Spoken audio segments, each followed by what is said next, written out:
যুক্তরাষ্ট্রের president Donald ট্রাম্পের সাম্প্রতিক বক্তব্যের জবাবে ইরান জানিয়েছে তাদের গোপন অস্ত্র ও গোলাবারুদের মজুদ এখনও অক্ষত রয়েছে।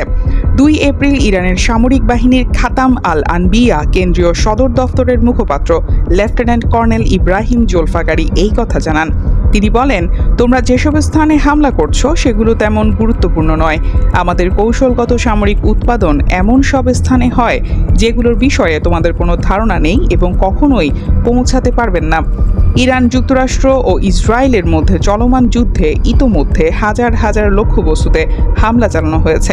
এসব হামলায় সামরিক ঘাঁটি, ক্ষেপণাস্ত্র উৎক্ষেপণ কেন্দ্র সহ বিভিন্ন স্থাপনা লক্ষ্যবস্তু করা হয়েছে। এসবের ভিত্তিতে হোয়াইট হাউসে জাতির উদ্দেশ্যে দেওয়া এক ভাষণে ট্রাম্প দাবি করেন, চলমান যুদ্ধে ইরানের নৌ ও বিমান বাহিনী ধ্বংস হয়ে গেছে এবং খুব শিগগির দেশটির ক্ষেপণাস্ত্র সক্ষমতা সর্বনিম্ন পর্যায়ে নেমে আসবে। সেই দাবি একেবারেই সঠিক নয় বলে জানিয়েছেন জোলফাগারি।